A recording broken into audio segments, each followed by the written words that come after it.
Welcome to the Backlot 605 podcast, episode number 61. I am one of your hosts. I'm Casey Kelderman. Join with me, Brian Mensing. Brian Mensing. You changed up that intro. You're screwing me up. I know. Man. I screwed myself up. That's why I stopped. You would think after 60 episodes, we would have 61 now. We would have this down. Well, why do you think there was the dramatic pause? I'm like, I what don't the know. hell are you doing? We have a new setup in the studio, and it's throwing me off. I don't know what's happening. Yeah, It's a much better setup, too, if you're watching this on video. You got to clean up the mess a little bit here, too. No, it's an office. It needs to be a mess, so... We need to look presentable. I am presentable. I'm wearing a Jaws shirt, and you're wearing a Bill and Ted shirt. We're ready for this. It's like we host a movie podcast. You think, right? Yeah. We have this awesome thumbs up that is the staple of the Backlot set. And yeah, he's great. How is this a staple anyway? I just know it showed up one day. That's why. It's just there. It's just there. It's there. It's to give us love and support every single week.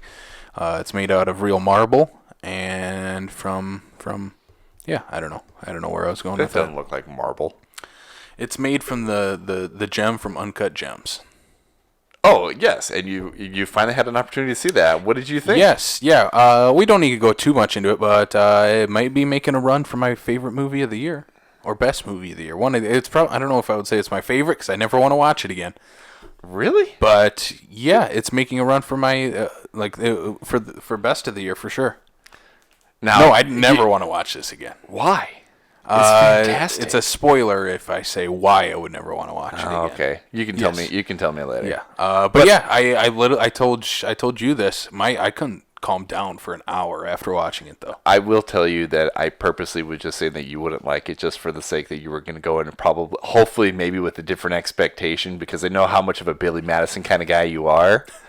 After watching it, I immediately said, I need to go home and watch Happy Gilmore. Just to, bring me down.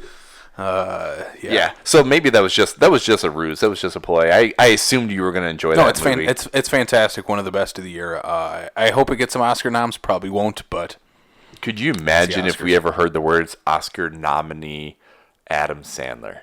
It's possible. I mean, Jim Carrey's been up for some awards. Eddie Murphy. It's not out of the realm of possibility.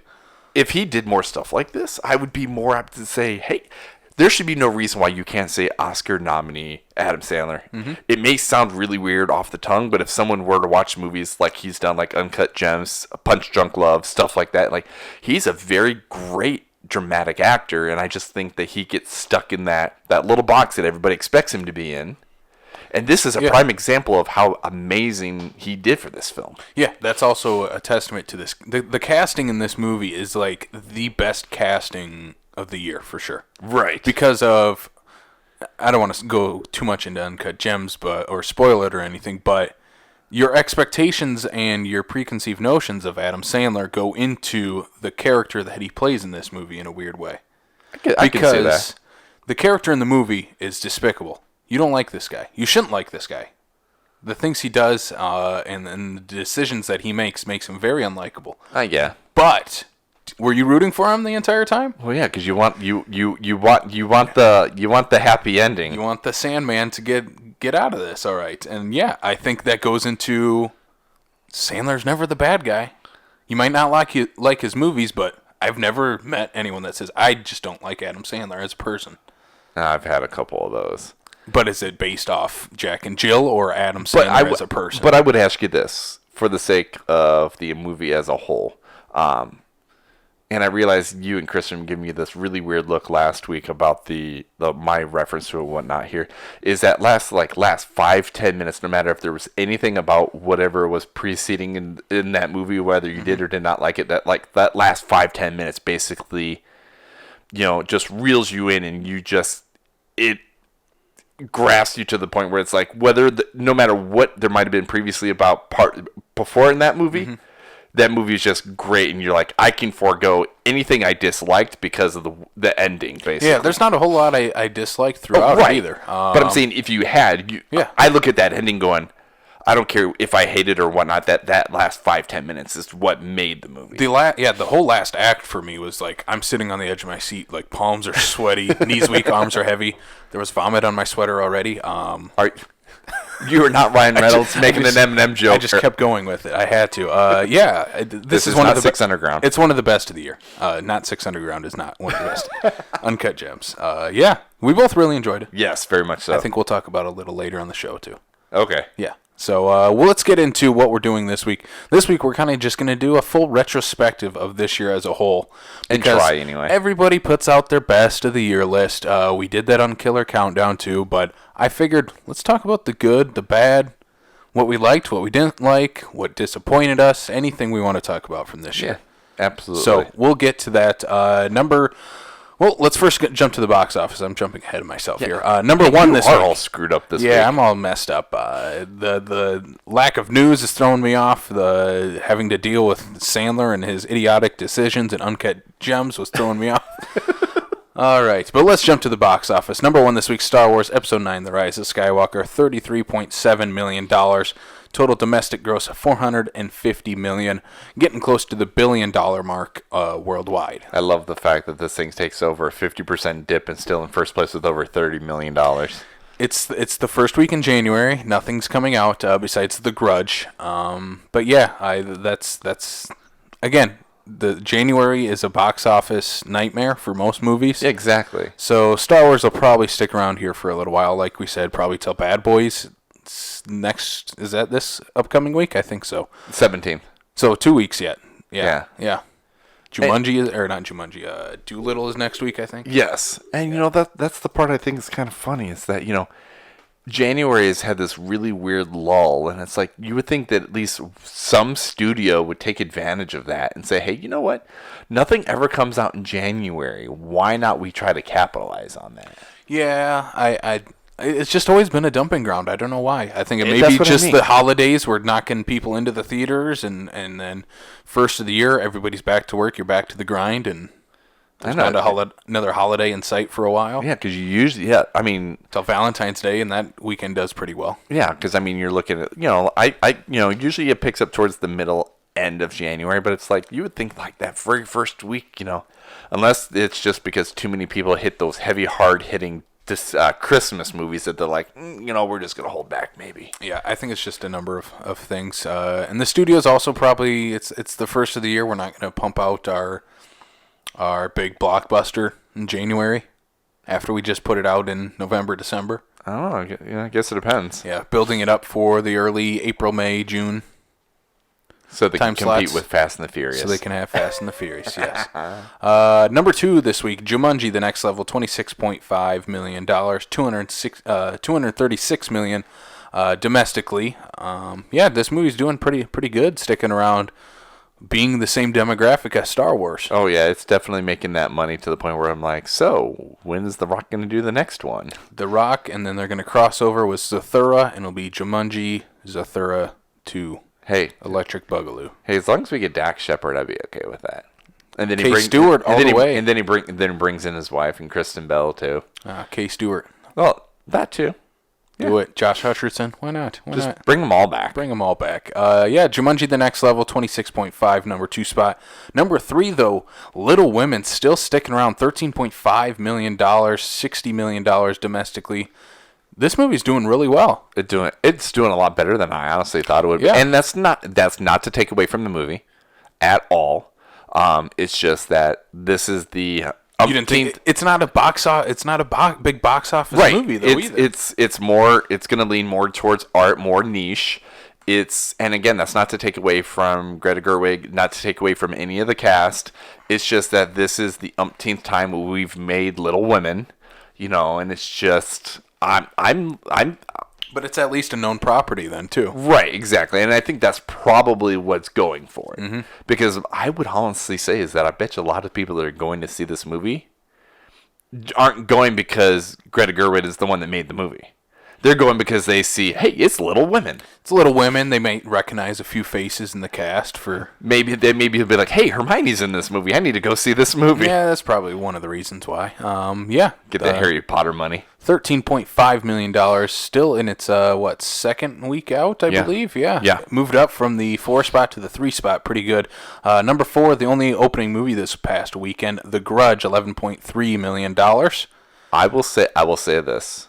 as for a remake that probably did not need to happen, and for the mixed reviews that I'm hearing about it, considering the competition it's going against, I don't think that's actually a bad placement for it. That's probably a really good weekend for That's it. actually really, I think. It was probably made for $5 million, too. Right, exactly. Well, that's what I mean. They probably doubled their money pretty easily. Right. And I mean, outside of marketing, they're probably already in the black. I just noticed our entire top 5 is dominated by Walt Disney Studios and Sony Pictures. Yes. Yeah. You are correct. So the number 1 and the number 5 here are Walt Disney. The other 3 right in the middle, Sony Pictures. So they are the 2 big studios out there right now for the box office draws. Number 5, we'll round it out here with Frozen 2, $11.2 million. Total domestic gross of $449.8 million. And I would just like to point out that looking at number 1 and number 5 for Disney, between the two of them, we're looking at $1 billion. Just domestically. Just domestically. Yeah, we should just let's pull up the box office numbers for the year. And let's just start right there with our retrospective. See what ended up. It just so happens. What was number 1 in because when is this international or? that's actually just from the numbers.com. But the number 1 grossing, this must be, based on the numbers, this has to be just domestically. Avengers Endgame at $858 million. Since I know that that's over $1 billion property. Let me get another spot here. I'll pull up the 2019 one here. Yeah, but otherwise, I mean, just looking at these numbers really quick here from the number 1 through 10, pretty much Disney owns 2019. Yeah. So I got the worldwide numbers up on my screen here. Number 1, Avengers Endgame, $2.7 billion. Of course, Avengers Endgame was the highest grossing movie of all time. Made big bucks here in the U.S. and, of course, overseas. Made $1.9 billion just overseas alone. That's some big money. Number 2, though, Lion King, kind of the surprise box office hit because no one liked this movie. Nobody liked the movie, but everyone went to the movie. Everybody went to the movie to find out they didn't like the movie. Except us. I didn't watch it. Neither have I. I'll wait for Disney Plus. I'll wait for never. I'm already paid for Disney Plus, so yeah, I don't want to waste two hours of my life. But no, that's where I look at this, and it's like, if you're looking through 1 through 10, this is actually a slightly different list over here, but we've got 1, 2, 3, 4, 5, 6, 7. 7 of the top 10 movies of 2019 are all Disney owned properties. Mm-hmm. And then we get Sony in there. Looks like Disney's still making some money off the one Sony property. Right. Well, yeah, exactly. Sony, but even though Sony's given some of that money over to Disney as well, but then we also have the Joker for Warner Brothers, and then coming at number 10 is Hobbs and Shaw for Universal. Yeah. Do any of these know? So let's jump to the one that's going to stand out to me the most is seeing the highest grossing original property. And it's way down, I believe, at 28 for worldwide, which is Us for original property films. No, actually, Once Upon a Time in Hollywood just passed it, I guess. So that would be the highest grossing original property this year, $372 million worldwide. Us 255. What the heck is this at number 20? The Captain. There's the ones on here are going to be a lot of overseas stuff where it made no money in the U.S. Yeah, I was going to say, yep, I have never heard of that, and the movie poster has a lot of writing I can't read. Well, look at what it made in the U.S. 706,000. It made 410 million. 0.2% of its in the U.S. is domestic. Yeah. That just shows how little what movie-going audiences in the U.S. really matter in the worldwide spectrum. It depends on the movie, because there are some movies that Star Wars, but at the same time too, how many movies do we have where a majority of the money is made domestically and a small portion is in the foreign market? There's obviously going to be those movies that are going to be the flip side, that we're not the demographic. Mm-hmm. Actually, and I would even point out that Alita Battle Angel is a prime example of that. It's an American movie based on an international property where most of that money was made internationally. Where that's where it's like, I'm hoping for a sequel because they made their money internationally. It'll get a sequel. Right. But it's, people, if they consider it a United States bomb, it absolutely was, but we weren't the target demographic. Yeah. Then looking at some of the other numbers here, what do you see any big surprises out of here? I think Joker might be one of the biggest surprises of the year. R-rated. Oh, you mean that number one R-rated movie of all time? Of all time. Took out Jesus and Deadpool. Well, it is the Joker. It is Joker. And again, I stand by the fact that we have the unconventional artist in Joaquin Phoenix playing a role that people are still soured over because there's so many people that dislike the Jared Leto Joker that are like, we don't need an origin story per se. It's being directed by the guy that did The Hangover. It's produced by Scorsese. Like, there's so much going on here. I guess that would be the only news that we could talk about this week. Scorsese still has not watched the Joker and he doesn't plan on it. Oh, well, he's Scorsese. Maybe to him it's a comic book movie, so it's not cinema. It's not cinema. It's not cinema. Yeah. But Joker, I think it's a pretty big win for Warner Brothers. Oh, it's showing that R-rated different takes on these classic comic book characters can still make money. You can't tell me that Joker making a buttload of money as an R-rated movie isn't the reason why Harley Quinn didn't become an R-rated movie. Yeah, I'm sure that's definitely everything. Definitely one of, if not the reason it's going to R-rated. Yeah. And that's and I would picture that Warner Brothers would even consider giving James Gunn the handoff and say, hey, make Suicide Squad an R-rated movie. I think that's probably going to happen too. Before I went to Uncut Gems, they played the trailer for Birds of Prey again. I'm like, that movie does not look good. I still don't know where they're going with it. That's the first time where I'm looking and going, I'm just confused. Yeah, it was so tonally off, and I just don't think it's going to end up being a good movie for next year. I kind of expected It Chapter 2 to be a little bit higher up on this list. Yeah, but I think that's partially because of the mixed reviews on it. Right, exactly. Well, but I'll also say this here too. Maleficent sequel did better than It Chapter 2. Yeah. And I don't think I know anybody who even went to go see Maleficent. But It Chapter 2, again, R-rated film. It's a sequel. You had to have watched the first one. So was Maleficent. But Maleficent's a PG or PG-13 movie, so there's different factors. I think It Chapter 2 probably didn't do as well for New Line and Warner Brothers as they wanted it to. I can't believe Dumbo beat out John Wick 3. Again, it's a Disney property where people are just, I'm just going to go see it to go see it. I liked the original. Let's go watch the new one. Yeah.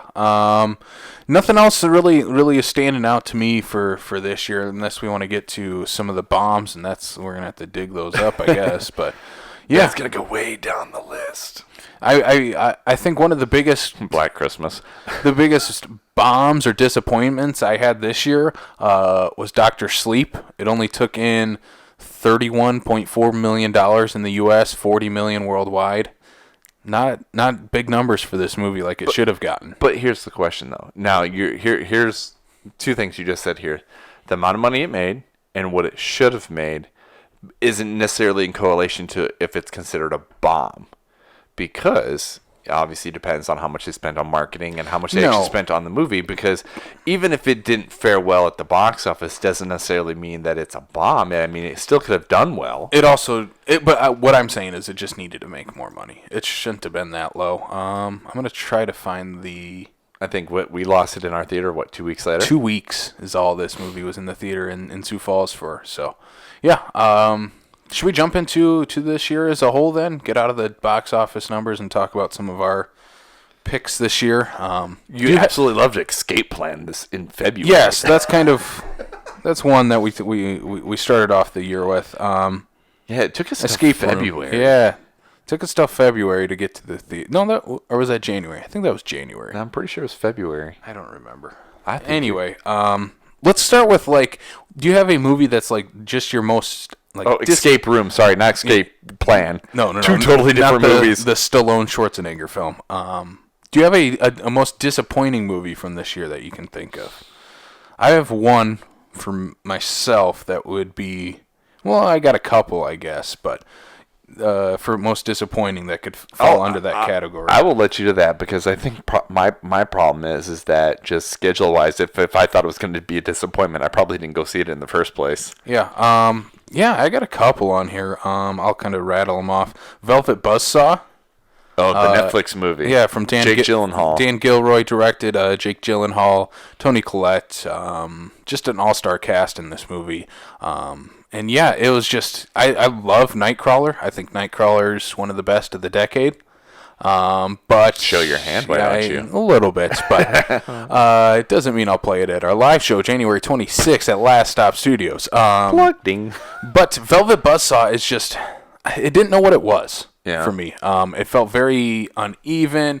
It was trying to be a meta take on art and art culture and criticism as a whole, but it really just fell flat as both a criticism of art and trying to be a horror movie too. I think that's one of those ones where I'm like, ooh, I'm intrigued. Especially, I mean, even just the poster art that they did for Netflix really intrigued me. And you watch it like opening weekend when Netflix released it on the service, and I'm like, I'm interested, and you just were blah. I'm like, then I never got around to it. Yeah, I don't recommend it. Where to kind of go on to that, and something I already just mentioned a couple minutes ago here is on the same token to Blake and Andy and whatnot got a hold of being able to watch Six Underground before I did, and absolutely just ripping fire on Michael Bay, and I'm like, now I need to see this movie even more. Blake liked it. Andy did not. Andy the fat dude did not like it. But it was the way that they were going back and forth on the fact that they were very different on their opinion, to the point where I'm like, okay, but I also I know more Michael Bay than I probably did, and I just dropped the name here again, that did Velvet Buzzsaw, to the point where it's like, I at least went into Six Underground knowing what Andy thinks, what Blake thinks, but knowing what to expect out of a Michael Bay movie. I mean, guess that would be just the same as I still need to sit down and watch The Irishman, but at least I can go into that going, I know a Scorsese movie when I see it, essentially, who we've got in it, so I know what to expect out of it. I think if I would have gone into Velvet Buzzsaw, I probably would have been even more confused than you were with it, because I wouldn't necessarily have understood the tone, so I probably was in the benefit of not actually having sat down and watched that, going off of what your response was to it. Yeah, it's definitely one of the most disappointing ones, just based off of the previous work from this group of people, and yeah, another one I had on here that you kind of mentioned that you had maybe not necessarily preconceived notions about a movie, but you've heard buzz about it, and then you watch it, and you might have had a different response. In the case of Six Underground, you liked it more than, say, Andy did. I did, but then again, I look at, this is not to take away from Andy. Andy, I love you to death. But I look at movies a little bit differently than he does. I look at movies as the entertainment. I look for movies as the escape from the real world, to kind of that sort of thing. And I go into movies with a certain notion. I mean, again, one of my favorite franchises is the Fast and Furious, one of the most over-the-top, whatever you want to call them, franchises. So, I go into a movie like Six Underground going, it's going to have explosions. It's going to have plot holes. It's going to have continuity issues, But that's not why I go to watch a Michael Bay movie. Yeah. For me, one that I had heard a ton of buzz about and heard great reviews from pretty much everyone in our movie circle and even online was Booksmart. Oh, yes, about how everybody absolutely loved it, myself included, and you're over here going, this is garbage. I did not like it at all. And I love the fact that you're like, I just did not connect with it. Dude, did you go, what high school in Iowa did you go to? I did not connect with this movie at all. I did. I legit did not get your response to that, to be honest, because, I mean, I even looked at it as like, okay, so this is what, like, I watched this movie and I could legit picture people I went to high school with that were these people in the movie. I could legit see exactly what these people were talking about, and I could put a face to a character kind of thing. And I'm like, and well, frankly, I'm much older than you, to the point where it's like, this should have been even fresher in your mind. No, yeah, it is. But yeah, high school is fresh in my mind. But I felt like everyone was a caricature in this movie, not a character. That was half the point, though. But I hate that. I just really just don't like modern high school movies. I really do not like because they're all flash, no substance. If you look at a movie like, if you go back to The Breakfast Club is the one everybody goes to because it is probably it is probably the best high school movie of all time. But even for me, I think Dazed and Confused is my favorite high school film of all time. That feels like my high school right there. Dazed and Confused. I knew those people in my high school. Booksmart, on the other hand. Well, maybe you should have been more lived in Tonawanda High School, someplace where they had some sort of evolution in time. No, we were stuck. We were definitely stuck in the 70s. We definitely had a McConaughey. That's what I love about those high school girls, man. Oh my god! They get older, or I get older, and they stay the same age. I knew that guy. Yeah. But Booksmart, it just didn't connect with me. Like people talk about and compare it to Superbad. I felt a connection to Superbad. I felt like I knew most of those characters. Booksmart just really felt like it was trying to be this hip new high school movie, having the latest music and taking like the biggest pop songs from today and trying to put them into the movie really over the top. Like I didn't know this is also a very California high school movie though. We're from the Midwest. I don't connect with high schools in California as much. And you know what? Maybe you bring up a very good point or whatever, because it's one of the things that I did actually absolutely love about this movie. But maybe that's because of the type of individual I am, maybe, is you reference the soundtrack. The soundtrack as a whole is absolutely fantastic. Whoever was the music coordinator for this film, I don't know if this is the kind of thing where Olivia Wilde helped handpick the songs that she did for this movie, like Gunn does for like Guardians of the Galaxy, like when he's writing the script. But absolutely a fantastic soundtrack. But I'm also the kind of guy that will appreciate a soundtrack to a movie, whether the movie is shitty or not. Prime example is one of the best soundtracks of the 90s that I absolutely enjoyed for the music that was on it, and corny as this sounds, was the Mighty Morphin Power Rangers soundtrack. Was the Beavis and Butthead Do America soundtrack. It's because of the content that was on these soundtracks. So I know I actually gravitated towards the music did not feel forced in that film to me. Yeah, I know I'm in the minority on this, so I'll go absolutely in the minority. I'll go hang out on my super bad island by myself. Yep, please do, because I will take Booksmart over Superbad any day, and I like Jonah Hill. I even don't mind Michael Cera some days. He's good in that movie. They're all good in that movie. Yeah, I don't think any of the performances are bad in Booksmart except for Sudeikis and one of the kids, but yeah, I just didn't connect with it. So, do you have any films that kind of didn't meet your expectations or kind of were underwhelming for you? Well, I would say, and this is not to take away from the movie, and this isn't to say this was a bad movie, but to say that didn't meet my expectations was everybody talking about Midsommar being a horror movie. I still don't think it's a horror movie.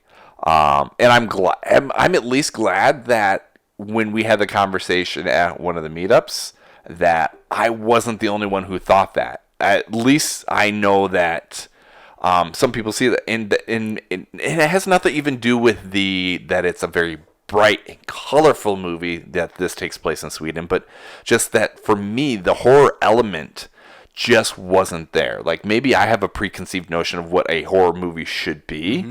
And yes, there were horror things that happened within the movie, like the whole Will Poulter thing. But at the same time, too, you don't see the whole thing, and so it's like there's grasps of it, but just not it. It's a thriller. It's definitely a very intense film, and I absolutely enjoyed it. But it wouldn't be on my top list of a horror movie. Yeah, I think, but again, I think it falls under, I have a couple movies from my favorites of the year, but I'm like, do I call them a horror movie? But it's like, what else do you classify it as? I've always had that struggle, because I'm like, heck, I could argue Joker's a horror movie in a way. It's not. But I could argue that it is. You kind of already said that though, that because it was a horror in the respect of that this is something that could kind of happen. Yeah, and I think that's another conversation we can have. And what's a horror movie, what's not. But there's no right or wrong answer to it. I have not watched Midsommar yet. I know I'm behind on that movie. Yeah, but of all people. I know. I know. How did I get it watched before you did even? You also have iTunes, and that was very much an iTunes pushed movie. Oh, I don't know what you're talking about. Directors cut in the United States without having to go order it overseas. Exactly. Yeah. Should we jump to what was your favorite? What of the year? Period. Let's do that one last. Oh, okay. Because I was just like, because I happen to be looking over. I'm like, this was at least one of my favorites of the year. We'll get to those. What about a movie that you think is a little underappreciated or underwatched? Underwatched. Yeah, there's one that we both watched that I think you would feel the same about, and that's The Headhunter. Oh yeah, absolutely. I mean, that would be a movie that I would say. Do you call it horror? Is it a revenge movie? Is it a fantasy film? It's kind of all those things. It's a little bit of all of it. Definitely is a little bit of all of that. I would almost picture it. I mean, for it to live on Shudder makes perfect sense. I'm not going to argue that, but for the sake of a full-on horror movie, I don't see it that way. I see it more as a fantasy period revenge kind of thing, because he's basically trying to take out the monster that took out his kid, kind of thing. Yeah. I mean, if any streaming service was going to own it and provide for it and whatnot outside of Netflix, Shudder is a very good home for it, and I think it's a very smart place for it to be. It's just that at least if someone's saying, I have Shudder, what should I watch? But I don't want to have that scare, before I go to bed kind of thing. Yeah. Like Headhunter would be a good, hey, just turn down the lights, just enjoy the movie. The fact that how beautiful this movie looks like on a $30,000 budget or something just stupidly low. Yeah, you sit there and go, why? This is a thing. Yeah, it was great. Yeah, The Headhunter, directed and written by Jordan Downey, whose previous film was Thanksgiving, which is a very different movie than this one. But I think he understands where his movies lie in terms of tone, and then also what genre he's going for. Yes, let's also not forget that you had an opportunity to interview this man and gush over Thanksgiving. I gushed over Headhunter. Both of these because I think he absolutely understands where both movies lie. Right. Like when he was making Thanksgiving, he's like, I'm going to make a B movie about a killer turkey. Okay. With The Headhunter, he's like, I'm going to make a low-budget revenge epic film. And he did. Like, he used every cent of that. Like, $30,000 to make this film. It looks better than episodes of like Game of Thrones. It looks like on that level, and those are $1 million episodes. Well, it's half of that probably goes to the cast. Sure, but even, and I can't say much. I haven't seen Game of Thrones. Even so, this movie is just beautiful to watch. The score is fantastic. The use of minimalistic dialogue and small and lack. I don't want to say lack of characters, but small amount of characters. Well, there's literally very well. Yeah. It's literally father and daughter. Yep, and then a monster at the end that he fights. Yeah. I just love the fact that, hey, yeah, we could show this big epic monster fight, but throughout the film, it just shows the aftermath of it, and I think that's almost more impactful for what it's trying to do. It leaves the rest to the imagination. Yes, that's a big underrated film for the year for me, The Headhunter. Now on Shudder, and go check out our interview with Jordan Downey right now on this podcast service. Do you got another underrated or underseen film? Honestly and personally, Alita Battle Angel. I think it should have definitely been a bigger movie than it was. The problem is that, like I said, it's based off of a property that is not known in the United States, kind of thing. It's not like it's a Marvel. It's not like it's a Spider-Man or anything like that. It's based off a Japanese manga, and just people didn't know what to expect out of it, so they weren't going to go to it and whatnot. And I do think it probably deserved the better love than it got. I mean, even if you look at in terms of other manga adaptations or anime adaptations, it's probably one of the better ones. Well, yeah, that's In just terms of audience and critical response together. Yeah, exactly. I mean, we occasionally will get one here in the States and whatnot. And I mean, this was an American-made one that actually, as many delays as it had, as many as everything going around, like James Cameron handing over to Robert Rodriguez, all that here. I mean, look at how many times we've talked about Akira being an American-made movie. That it just keeps falling apart, and this happened delayed. This director at one point, Taika Waititi, was attached to it. How much backlash Ghost in the Shell got for the whole ScarJo casting for the lead role. This was a very fantastic, very well put together movie. It's like, in terms of visual style, to have Cameron give that to Robert Rodriguez, I legit think was a very smart move, because Robert Rodriguez knows and understands how to put a certain style on the screen. I.e., he has a very distinctive style for his Desperado movies, his kids movies with Spy Kids. Sin City has a very distinctive style. Like he understands that a certain property is going to have that thing. And I think at least if Cameron couldn't make the movie because he's too busy playing in underwater Avatar, 2, 3, 4, 5, 7, exactly. 8, 10. Yeah. How many ever we're going to get? But at least I legit think that handing that off to somebody like Rodriguez was one of the smart things to do. If he's like, I'm just not going to be able to get this made. I'm going to give it to somebody who's going to get it made for me. Mm-hmm.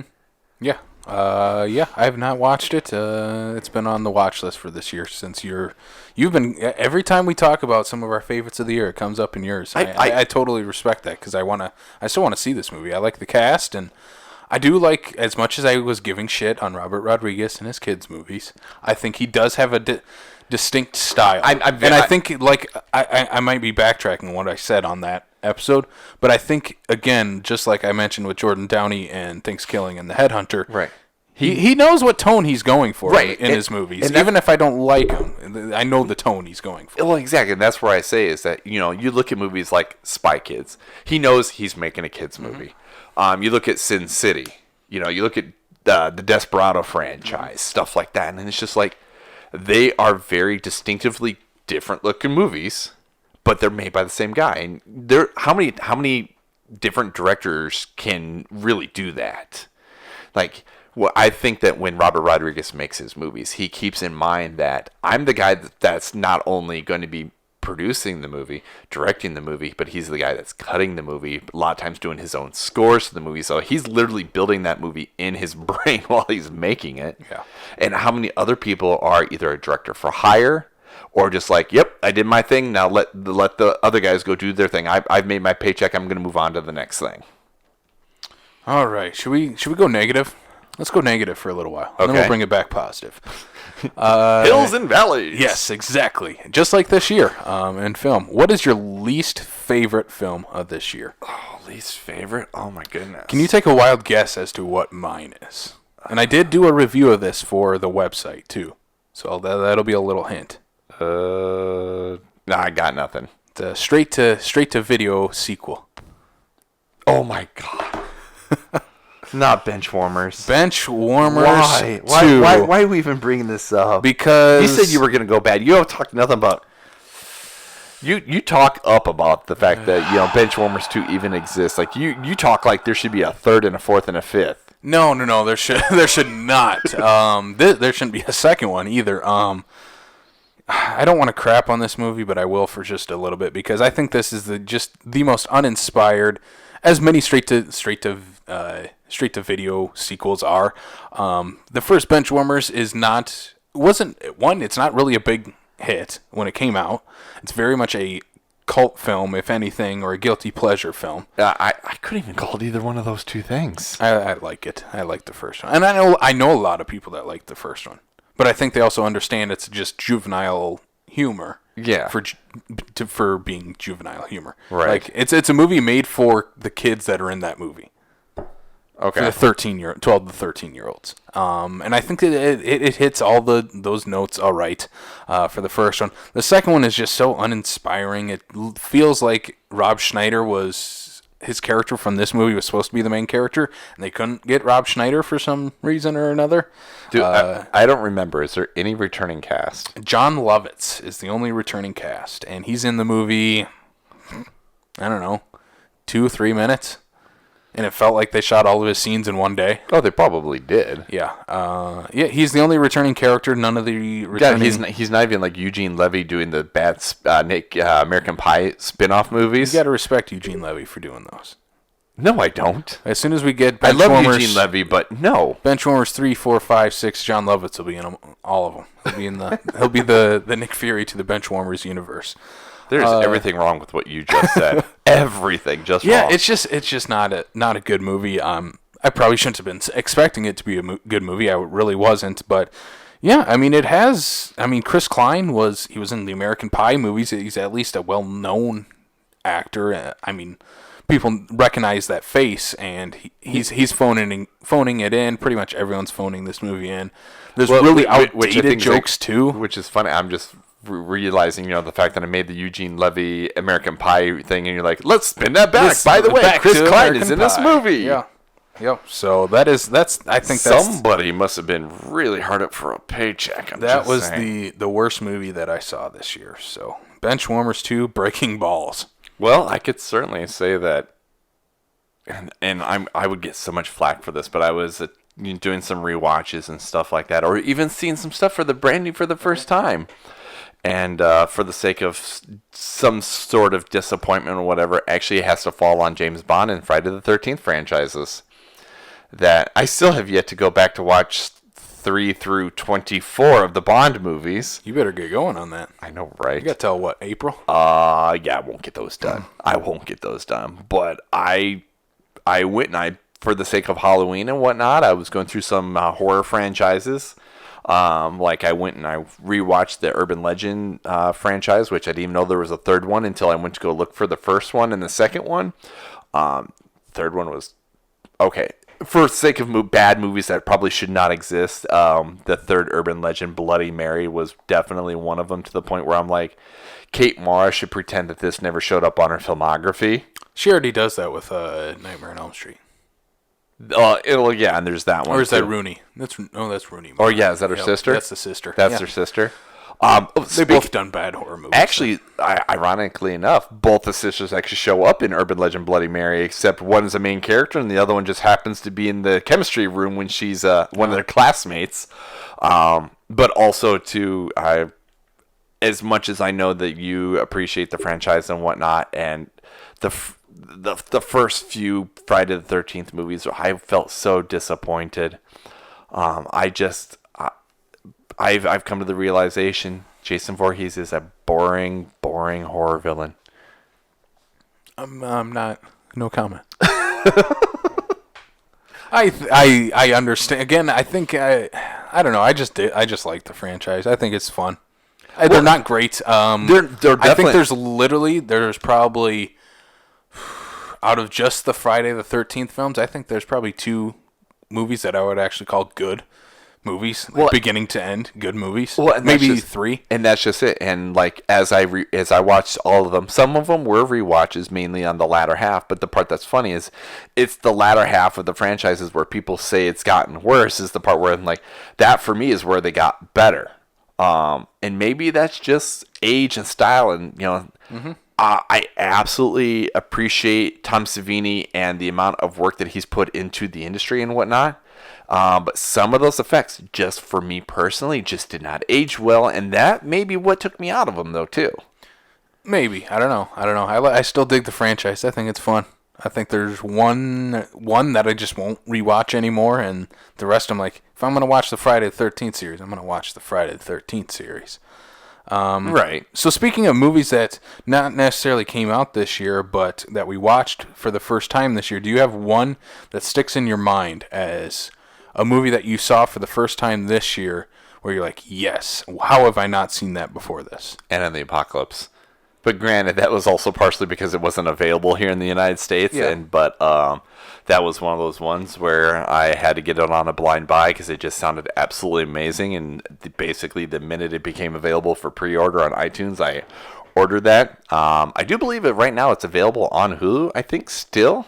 Mm-hmm. Yep, I just watched it this past December on Hulu. Yeah. Mm-hmm. I mean, I would certainly say is that it's a unique take on a mashup of genres, but it's one of those ones where I think they did well where they're going with it, to the kind of thing where it's like, this might be in my rotation for Christmas movies from going forward. Mm-hmm. Yeah, I thought it was a ton of fun. That soundtrack has literally been stuck in my head since. The soundtrack, since I watched it, again, is great. a very amazing soundtrack. Yeah, so if you haven't watched Anna and the Apocalypse, zombie comedy musical Christmas film Yes. / teen film. Yep. It's quite a few genres. I like how it's like High School Musical meets La La Land meets Shaun of the Dead meets every Hallmark Christmas movie. Yeah. Like, I mean, it's one of those movies that should just not work, and I'm so glad that they were able to get this movie made and finished, because the short story and the person who made it unfortunately passed away early on, and they were dead set on making sure that they finished this movie, and I'm so glad they did. All right. Mine, I have a couple here. One, of course, will be a horror movie. Of course. I like those. I like horror. That is Brian Yuzna's Society. When I watched this film, so Society. This movie came out in 1989, and it's basically about this high school age guy, and he lives in this very rich family, but he does not feel like he fits in with his family at all. And he soon discovers that his parents and his family and their friends might not be who he thought they were. Mm-hmm. And this movie, if you know anything about Brian Yuzna or the stuff he's worked on, including the 2 Reanimator sequels, he helped on the first film as well. He likes gooey, gory horror films, and I really, really, really enjoy those. And what I describe Society as is almost if David Cronenberg and Jordan Peele had a baby, this would be Society. It has all the gooey, goopy horror stuff that, like, every horror fan loves, but it also has social undertones that help elevate it to a higher status. And after watching Society, I said to myself, I'm like, this is a masterpiece. I'm going to go back and watch this movie constantly now. And yeah, I've gone back and watched it again since I first saw it, and this movie it's fantastic. It holds up very well for the year it was put out. And yeah, I honestly think that the social aspect of it is just as important today as it was back then. So, and I would just like to point out, you literally just pretty much quoted yourself verbatim from Letterboxd. Oh, probably. That you literally, like, if Jordan Peele... Yeah, see, that's the way I didn't even look at that. Yeah, that's funny.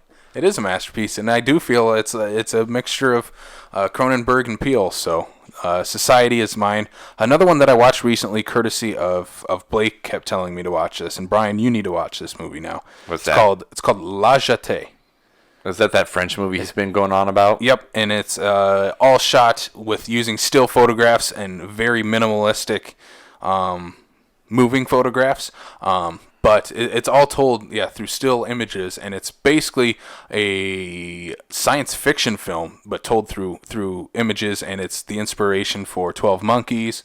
It's a big inspiration on many science fiction films that have come out since, and I mean, Blake found it. He found it on the Criterion. I found it on YouTube for free. So just go find it on YouTube. Which means, was it one of those like ad-supported movies kind of thing on YouTube? No. It was it's only 30 minutes long. It's a short film, so I think it kind of just snuck under the radar.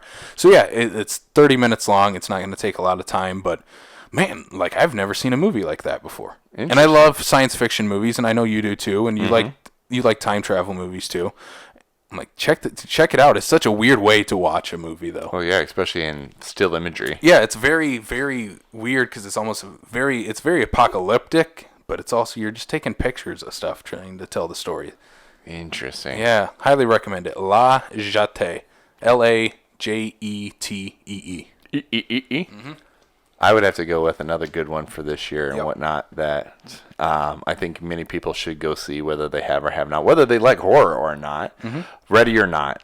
Probably definitely one of my favorites of the year. One of those ones is the first movie that I had seen with Samara Weaving in it, who does an absolutely crushing job in her performance for this film. Made me want to basically go home and watch The Babysitter on Netflix immediately, where again she does an amazing job and whatnot, to the point where again I'm looking forward to her playing Bill's daughter in Bill and Ted Face the Music here in the next few months. Ready or Not was beautifully cast, beautifully shot. The story was relatively original in regards to what they were doing.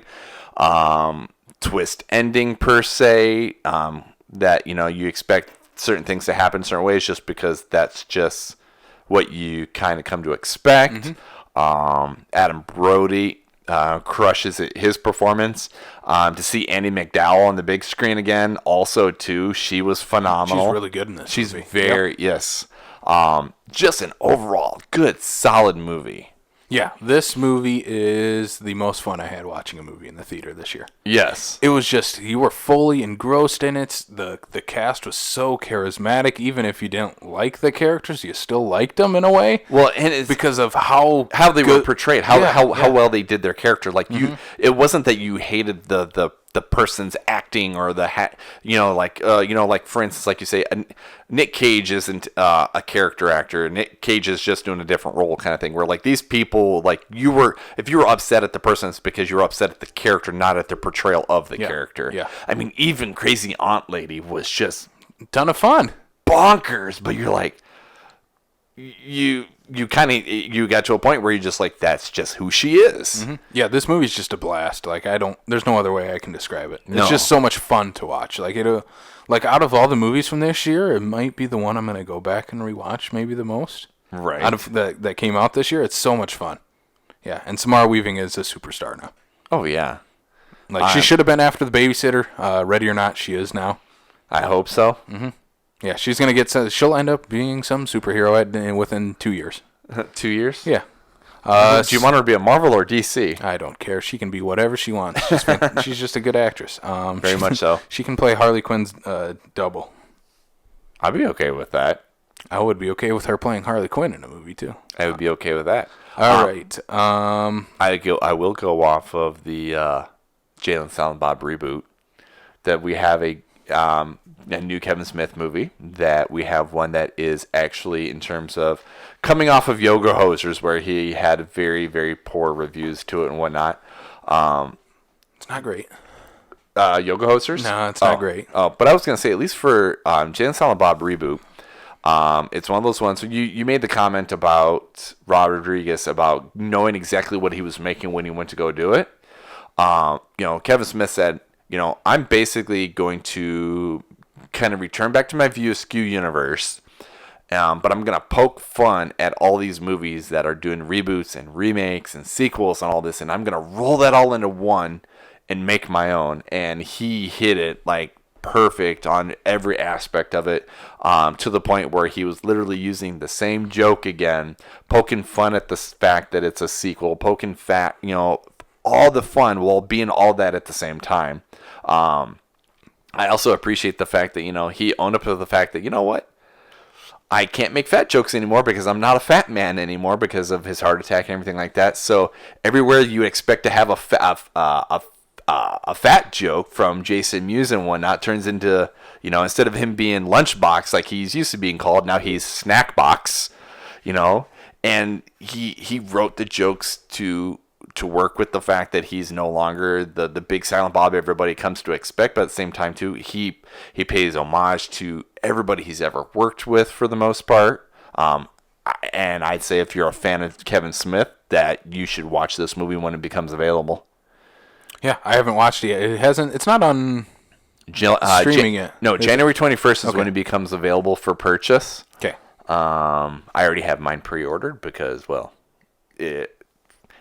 you can pre-order it on iTunes for $10 right now. If you didn't, I would be disappointed in you, Brian. I know, right? Yeah, I really want to check it out. It was just it was super limited this time. Well, you either had to see the roadshow or the one night Fathom event, or 2 nights. It was the only reason why I know this is because it literally fell on the day before and the day after my birthday. This year it was on the 15th and 17th of October for the Fathom events, and then at least around here I got an opportunity to go see it up in the cities on the 26th of October. So the thing cool about at least going up to the cities to go see it is it was, again, like you said, the road show. So there was a Q&A. You actually got to see Kevin Smith and Jason Mewes were actually there on location promoting it and actually touring with the movie. Kevin Smith is the kind of guy that when he goes to and does these things, he actually sits in the audience with them watching the movie as opposed to just sitting in the back just waiting for his time to be done and whatnot, because he wants to experience the movie with his fans, and he was literally 10 feet behind me. Yeah, I give him props for that. I would not want to watch my movie that many times in a row. Mm-hmm. No, but I couldn't do it. But at the same time, too, you figure he's at least doing it for the respect of, he's not doing it to basically rewatch his movie. He's probably, obviously, he knows his movie front and back. He's probably at that point literally looking through the audience and probably like, okay, I see, this person thinks this joke is funny, and they're reacting to this moment. And exactly. If anything, he was watching the entire time, Brian. He's like, all right, I see this guy.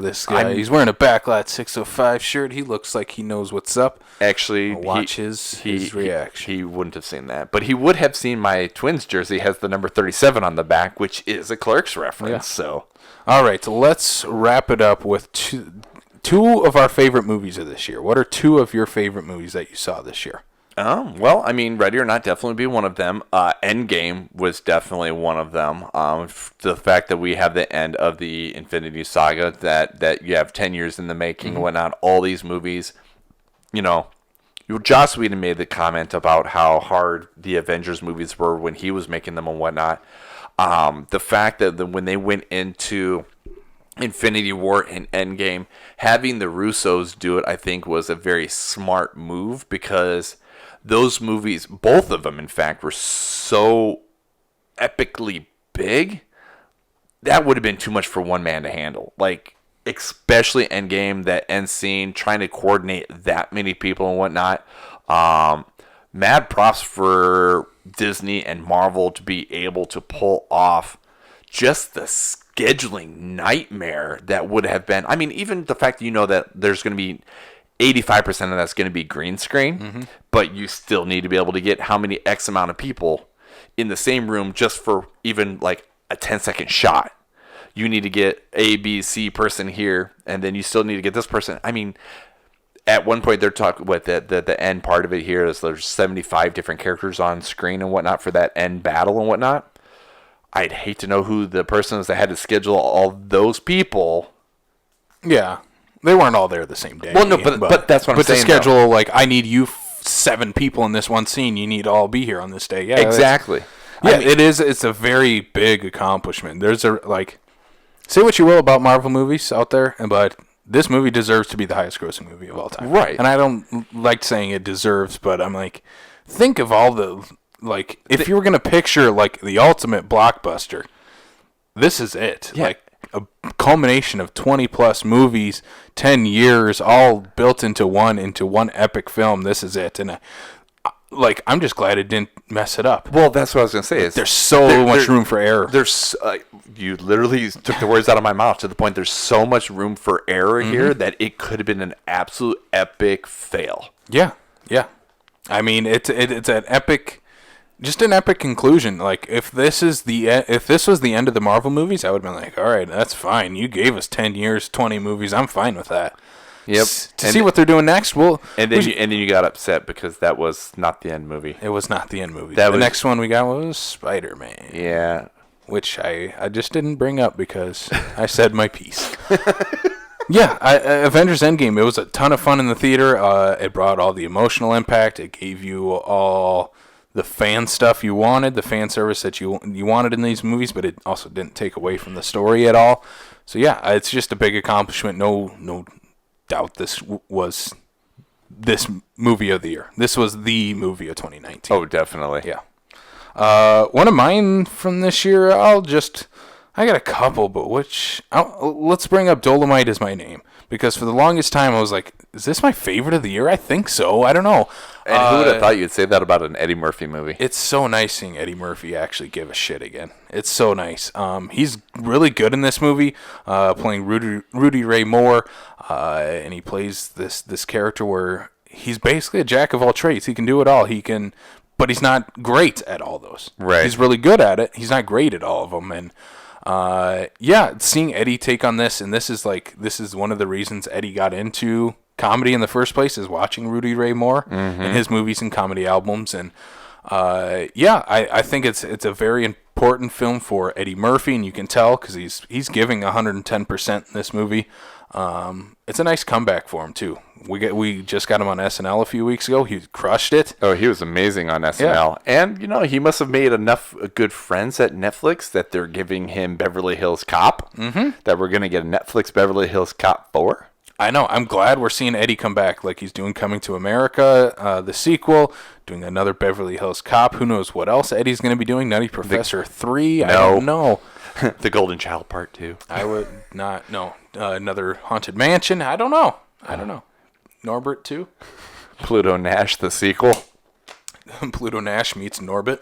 Oh my God. Oh, no. But Dolomite Is My Name is just a movie that's about the love of making movies. And those are some of my favorite movies to watch. Definitely.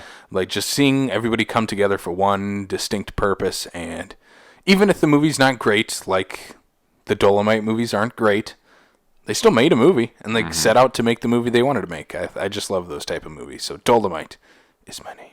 Dolomite is not your name. Your name is Casey. My name is Casey. Brian, what do you got for one more of your favorites of the year, or maybe your number one of the year? I see. That would be kind of hard for me, to be honest.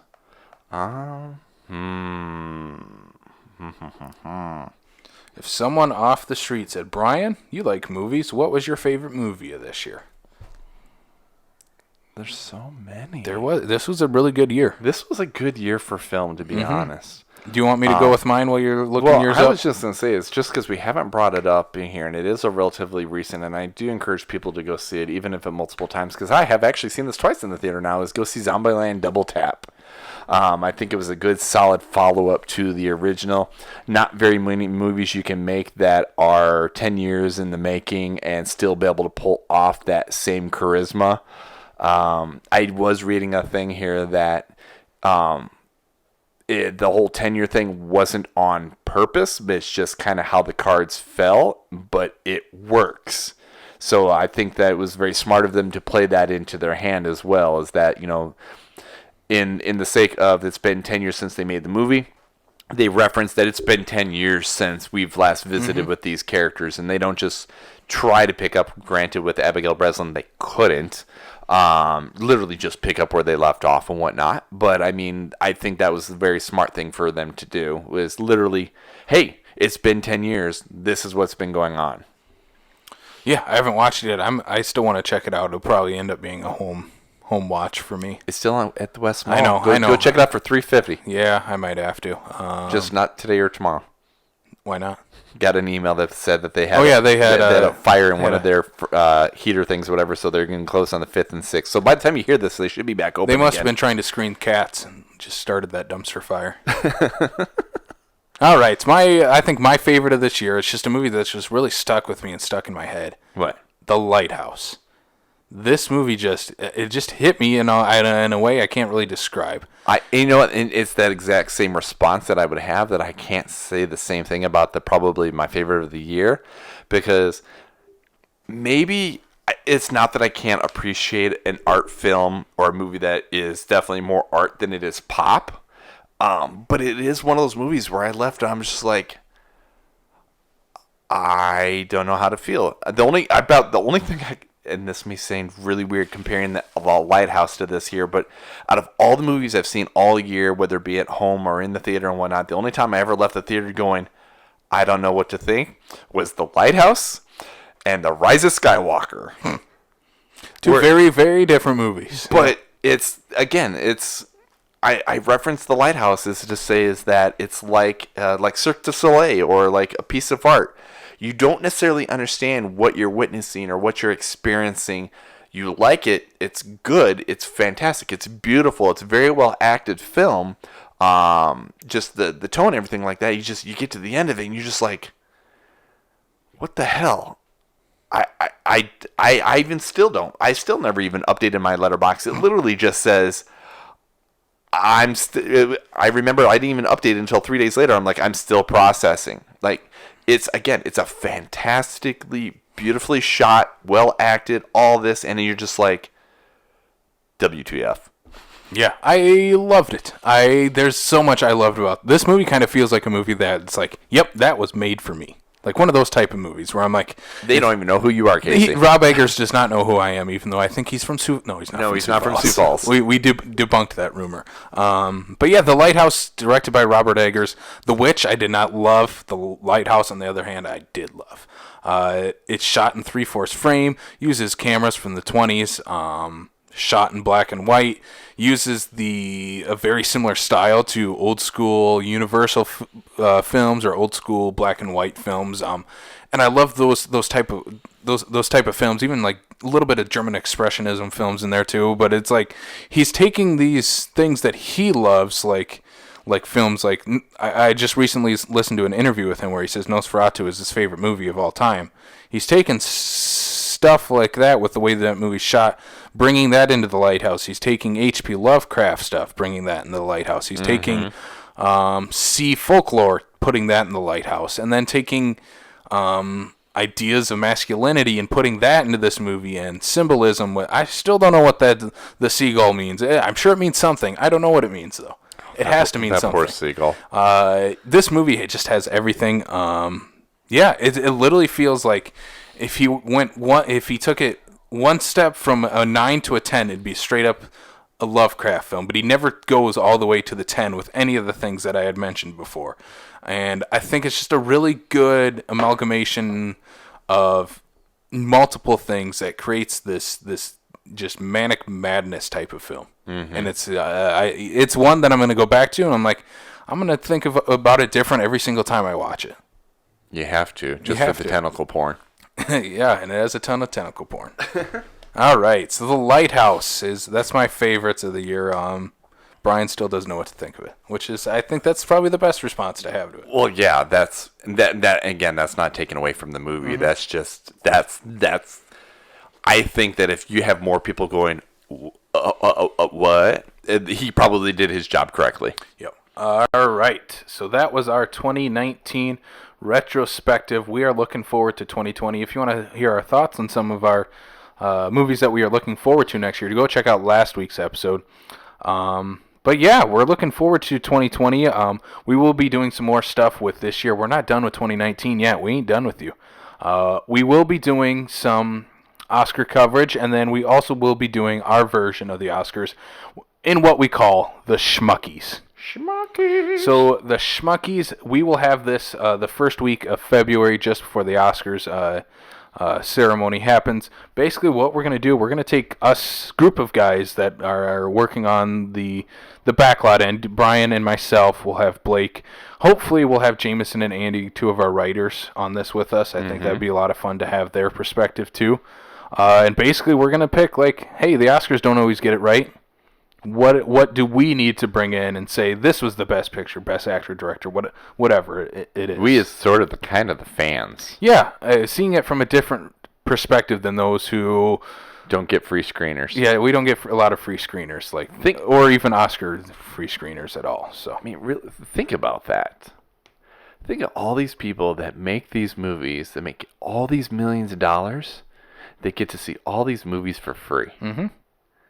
It's not fair. Never have to leave their house. Right. And I get $20 million. I can afford to go to the movies every single day if I wanted to.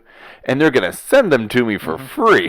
And I'm going to watch them in the comfort of my couch on my great big 100-inch, theater room. That is the perks of living in South Dakota for us, though. We have to strive for it. We gotta push for it. We gotta work for it. We gotta work for it. If we want to go see Uncut Gems, we gotta get out to the theater and go see Uncut Gems. So yes, go see Uncut Gems. Yeah, go see Uncut Gems. So that is what we got coming up soon. But we need to mention, of course, I mentioned it halfway through the show with our nice plug to our live show, January 26, 2020, at Last Stop Studios from 3 to 5 p.m. We're going to be doing some giveaways. We are going to be giving away 2 $25 Last Stop CD Shop gift cards, bunch of digital codes, some movie posters. But everybody's going to get a prize if they want a prize. So Everyone, huh? everyone. You best be making sure you get that wallet open up just in case. Everyone. All 3,700 people that show up will get a prize. That's my goal. 3,700. That's coming out of your pocketbook, man. That's a lot of people. That's a lie. I think I'm lying. I can't be lying. Just come out. Come out. Come check us out. Come check us out. We're going to be doing the show live. We're going to be counting the top 20 movies of the past decade. That's a lot of movies. Mm-hmm. That's a lot of movies. It's going to be Brian, myself, Blake, Andy from Fat Dude Digs Flicks, and Corey Jacobson from Somewhat Random Movie Collection. We're all going to be doing it. Brian, do you have any expectations or anything that might be you're leaning towards in the live show? To try to Without saying what it is. to try to counteract the Andy and Blake side of it, because they're, again, I have a different approach of how I look at movies that I think that Blake and Andy do, and that hopefully I will be able to give something a little bit different to maybe that gives us an opportunity to be able to encompass the decade as a whole, not necessarily as a certain niche type of films. I think we're going to be surprised on what everybody plays. I don't know. I think we really are. I have no idea what to expect, Brian. Except if Brian doesn't play in a Fast and the Furious movie, I'm going to be a little upset. Really? I might play a Fast and the Furious movie if you don't. Not gonna lie. I have to keep that in It mind. needs to be on there. Fast 5 for life. Or any of them. I think they're all fun. All right, so that again is January 26, 2020 at Last Stop Studios, 3 to 5 p.m. This is a free event, so just come check us out. Come see the show live and have a beer. Why not? There's beer there. If that's going to entice you. Beer. There's beer. All right. And you can check out the latest episode of the Killer Countdown, in which Blake and Jake Martin, a guest of the show, they rank the top 8 John Carpenter directed films. So they pretty much run the gambit of Carpenter films. It's not what you expect the traditional Carpenter top 8 list to look like. Really? At all. Yep. Interesting. Yeah, so go check that out right now. And then, you can check us out on Apple Podcasts, Spotify, Stitcher, Google Play, and YouTube. And then follow us on Facebook, Twitter, and Instagram. Nice. Yes, and that's it. That's the show. 2019 is done. Yes. Hell yeah. Hell yeah. All right, so we're looking forward to 2020. We got a lot of fun things coming up this year. Yeah, we hopefully will be bigger and better than we were before, and just the sky's the limit, right? The sky is the limit. We are going to the moon before Fast and the Furious does. Here's hoping. Yes, we're going to be doing a live show next year, 2021, from the moon. You better get Elon Musk on the phone. Elon Musk, what's up? Take us to the moon. Take us to the moon, man. All right, so thank you all once again for listening, and we'll see you next time on the Backlot of South Dakota. Bye.